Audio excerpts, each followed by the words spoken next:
All right, hey everybody, I'm back.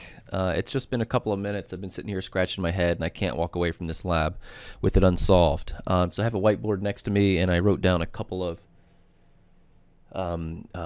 problems that I found.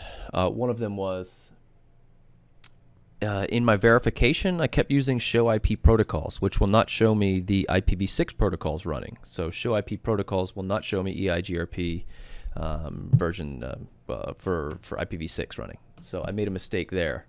Also, I pasted router 2's tunnel interface template into router 1, so router 1 was never actually configured properly. And that's why I never saw an adjacency come from router 1. And on top of that, I thought on router 1 I only did not see the network ID. As you can see here, was the last thing I configured. I noticed that it wasn't in the configuration, so as soon as I configured it, IPv6 network ID, my adjacency came up. That is a requirement for DMVPN, is a unique network ID. And as you can see here, on R4, which is our IPv6 hub, router 2 and 3 are still bouncing. And I checked on router 3, and I don't have the network ID. So let's go ahead and paste that sucker in. IPv6 NHRP network ID 10123, and over here on router 2 as well. IPv5, that's a new one. IPv5, can't wait for it. NHRP network ID 10123, paste that in. Okay, and we have an adjacency now with router 4, which is our IPv6 hub. Perfect. So I want to check the routing table, show IPv6 route.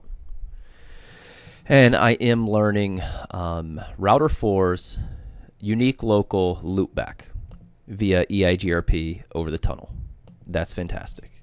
But I'm only learning router 4's loopback. I should be seeing all of them and still using router 4 as my next hop, right? Similar like what we did with the IPv4 topology. So let's do show IPv6 route on router 3. And again, we're learning router 4's loopback. And over here on router 1, so I'm going to do show IPv6 route. And again, I'm only learning router 4's unique local address. Now here on router 4, show IPv6 route. And you see I'm learning all of the router's unique local loopbacks. And again, this comes down to split horizon. So here's something funky that I hope you stick by the video long enough. I know we're over an hour into it, but here's the learning lesson.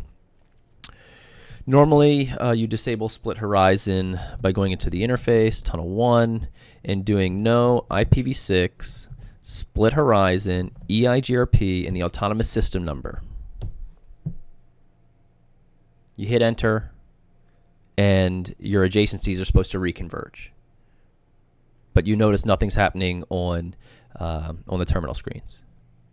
And so I was scratching my head earlier this morning. I told you I've done this lab a couple of times, not this specific topology, but this lab a couple of times. And I remembered, aha, you have to turn off split horizon on the address family interface config in EIGRP. In fact, we can leave that command in there because it actually doesn't do anything. Show run interface tunnel 1, and you'll see that command actually isn't in there. Oh my gosh, it is in there. Oh, I've made a grave mistake. Let's do the opposite. We'll put that in.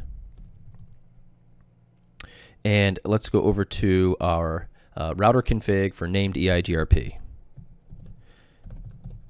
And here's how we do it. EIGRP IPv6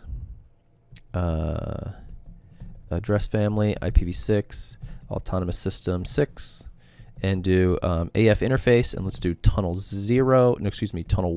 is our IPv6 interface, and do no split horizon. Now we have the adjacency bouncing just like we would expect.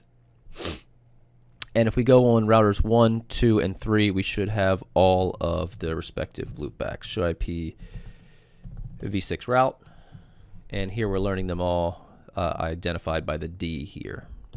So let's go ahead and do a ping test. Ping IPv6, and let's grab a router 4's loopback, and let's source from our loopback, and this is just going directly across. Now let's go spoke to spoke. Ping IPv6 source loopback 6. Excellent. If you want to do a trace, we can do that too. Trace IPv6.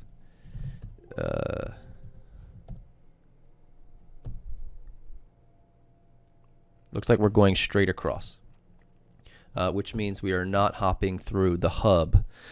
Which, if you remember earlier in the video, it said the Cisco documentation I read said we had to turn on redirects on the hub for IPv6 NHRP redirect, and on the spokes turn on IPv6 NHRP shortcut. So that's going to go directly from spoke to spoke now.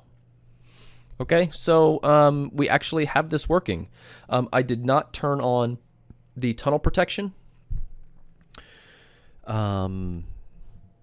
because I didn't, but I can try it now that we know we have a stable topology. Let's turn on the tunnel protection and see if it breaks our topology. So I'm in tunnel 1, tunnel protection, IPsec profile, DMVPN.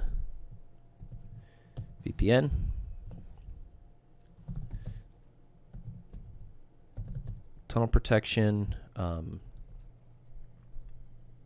Excuse me, I drew a blank. IPsec profile, DMVPN, and looks like our adjacency came up for router 1.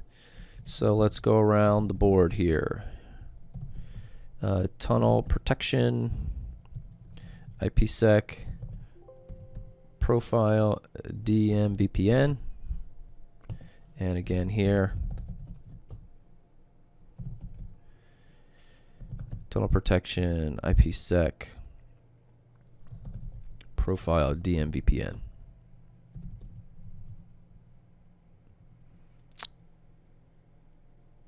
And it looks like a new adjacency came up on 3 and 2, and of course they went down previously because the timer's expired.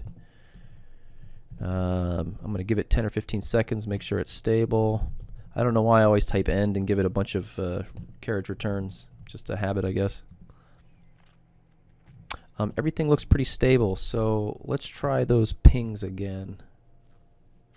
I'm going from router 1 to router 3, and pings are successful. I'll do the trace, and again they're going straight over to router 3, spoke to spoke. So there you have it. So if we want to take a look back at the whiteboard.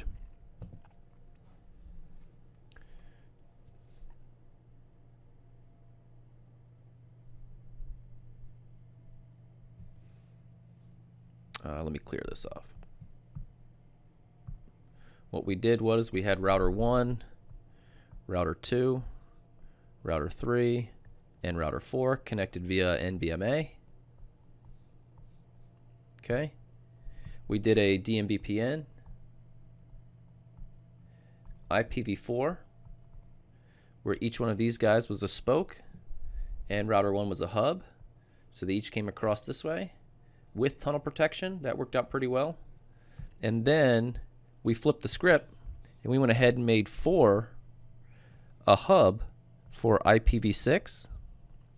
It made each of these a spoke, 1, 2, and 3. And so now they come across like this with tunnel protection. So that's exactly what I wanted to do. It took longer than expected. I had some serious pitfalls. I only took about a 5 or 10 minute break before recording the second half of this video. But I'm glad we got it worked out. So thank you all for joining me today. This will wrap up my labbing for today. I'm going to go see my family. I'll publish the video later, and rock on.